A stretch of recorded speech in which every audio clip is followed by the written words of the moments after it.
기도하겠습니다. 하나님 아버지, 세상의 것에서 만족과 복을 찾는 것이 아니라 주님의 말씀을 듣고 묵상하고 순종하여 주님의 뜻을 이루는 삶이 되게 하소서. 예수님께서 보여주신 희생과 사랑을 본받아 저도 가족과 이웃을 위해 사랑하며 용서하며 헌신하게 하소서. 저의 마음이 말씀의 빛이 아닌 세상의 어둠으로 가득 차 있지는 않은지 돌아보게 하시고 하나님의 빛으로 저를 비추어 죄와 연약함을 깨닫게 하소서. 오늘도 말씀하옵소서. 듣겠습니다. 예수님의 이름으로 기도합니다. 아멘. 성경 말씀 누가복음 11장 27절부터 찾으신 말씀을 우리 다 함께 한 목소리로 읽겠습니다.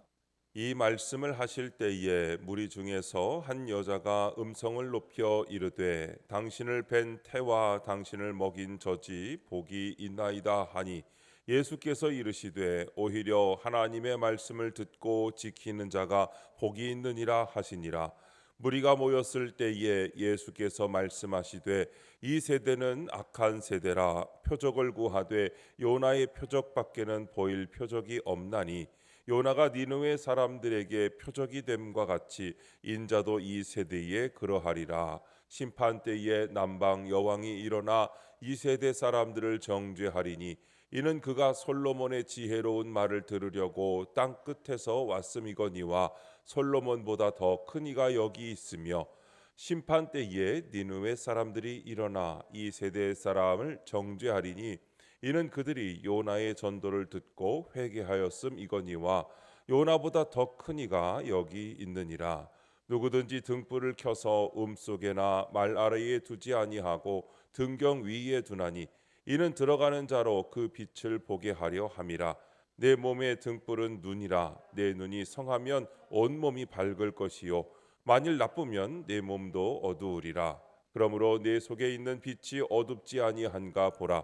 내 온 몸이 밝아 조금도 어두운 데가 없으면 등불의 빛이 너를 비출 때와 같이 온전히 밝으리라 하시니라. 아멘. 더 큰 이가 여기 있느니라 라는 제목으로 말씀의 은혜를 함께 나누겠습니다. 본문 요약입니다. 한 여자가 예수님의 어머니를 축복하자 예수님은 하나님의 말씀을 듣고 지키는 자가 복이 있다고 하십니다. 그리고 무리가 모였을 때 이 세대를 표적만 구하는 세대라고 책망하시며 요나의 표적밖에는 보일 것이 없다고 하십니다. 또한 내 속에 있는 빛이 어둡지 아니한가 보라고 하십니다. 첫 번째 말씀을 듣고 지키는 자 27절부터 28절입니다. 예수님이 말씀하실 때 한 여자가 예수의 어머니를 축복합니다. 그에게는 위대한 아들을 둔 일이 매우 대단해 보였던 것입니다. 그러나 예수님은 오히려 하나님의 말씀을 듣고 지키는 자가 복이 있다고 하십니다. 참된 복은 육적 혈통이나 인간관계에서 비롯되는 것이 아니라 오직 하나님의 말씀을 듣고 그 말씀대로 지키는 자에게 있다는 것입니다. 그러므로 성도는 날마다 하나님의 말씀을 듣고 그 말씀에 순종하여 적용해야 합니다. 적용 질문입니다. 요즘 나는 어디에서 복을 찾습니까? 좋은 인간관계입니까? 하나님 말씀입니까? 예수님이 귀신을 쫓아내시고 또 사람들에게 강론하시는 모습을 본 한 여자가 감동이 되어 큰 소리로 외쳤습니다. 그 여자는 훌륭한 예수를 아들로 둔 그 어머니를 부러워하며 복을 빌었습니다. 자녀의 성공은 부모에게 큰 행복이며 훌륭한 아들은 어머니의 자랑거리입니다. 더욱이 온 인류의 구주이신 예수님을 잉태한 마리아는 하나님의 은혜를 입은 복 있는 여인입니다. 그러나 우리는 마리아를 부러워할 필요가 없습니다. 하나님의 말씀을 듣고 지키는 자가 예수님의 어머니요 형제이며 복이 있는 자이기 때문입니다. 인간관계와 세상 조건에 따른 복은 일시적이지만 영원하고 진정한 복은 하나님의 말씀을 듣고 지키는 것입니다. 두 번째 요나의 표적 밖에는 29절부터 32절입니다. 예수님은 이 세대를 표적만 구하는 악한 세대라고 책망하십니다. 그러면서 요나의 표적 밖에는 보일 표적이 없다고 하십니다. 요나가 물고기 뱃속에서 3일 동안 있다가 나온 것처럼 예수님 자신도 십자가에서 죽으셨다가 3일 만에 부활하실 것이라는 말씀입니다. 이보다 더 큰 표적은 없습니다. 구원을 위해 수치를 잘 당하며 자신을 희생하는 것이 예수님의 표적입니다. 성도가 보일 표적 또한 가족과 이웃의 구원을 위해 수고를 마다하지 않는 희생입니다. 적용 질문입니다. 내가 용서하고 죽어지는 희생을 보여줘야 할 사람은 누구입니까? 하나님께 보냄받은 예수님은 세상을 구원할 구주로서 하나님을 나타내는 삶을 사셨고 이를 위해 많은 표적을 행하셨습니다.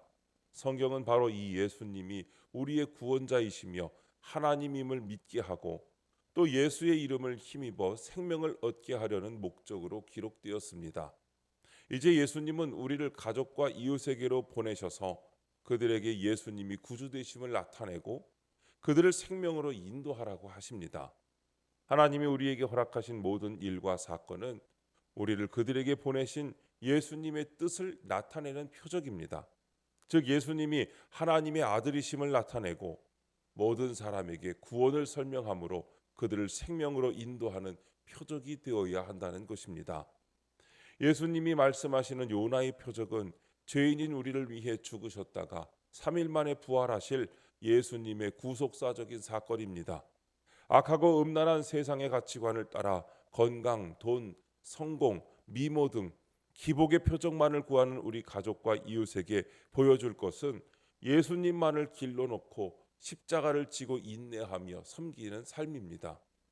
자녀가 어려울 때 돈으로 해결해 주는 것보다 기도하며 말씀대로 적용하는 모습을 보여주는 것이 바로 십자가의 표적입니다. 세 번째, 어둡지 아니한가 33절부터 36절입니다. 예수님은 우리 몸의 등불은 눈이며 눈이 성하면 온몸이 밝고 눈이 나쁘면 온몸이 어둡다고 하십니다.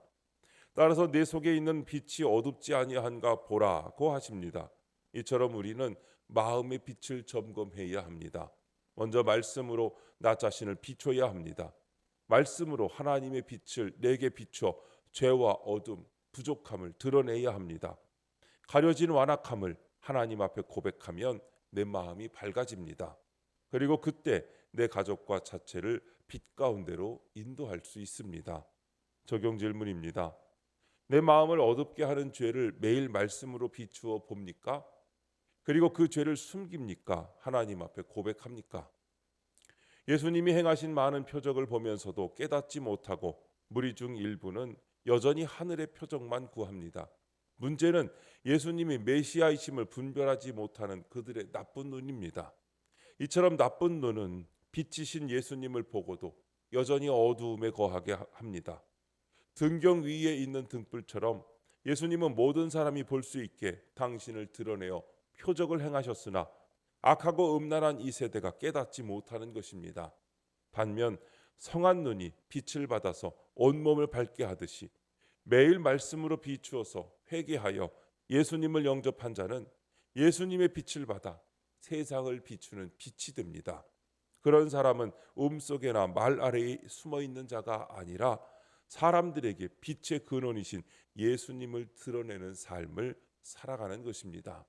오늘도 하나님의 말씀으로 나의 어두운 곳을 비추어서 밝은 빛이 되어 또한 세상을 비추는 복된 주님의 빛된 자들이 되시기를 주님의 이름으로 축복합니다. 기도하겠습니다. 하나님 아버지, 하나님의 말씀을 듣고 지키지 않고 표적만 구하는 저를 용서해 주옵소서. 참된 빛을 볼 수 있는 눈을 갖게 하시고 제 속의 죄와 어둠을 빛으로 밝혀 드러내게 하옵소서. 오늘도 십자가의 빛을 전하는 참된 구원의 복음을 전파하게 하옵소서. 주님, 이 시간 주님께 기도하는 성도의 기도 가운데 함께하여 주시옵시고 주님의 세미한 음성을 들려주시며 그 선하신 손길로 붙들어 주옵소서. 우리 주 예수님의 이름으로 기도드립니다. 아멘.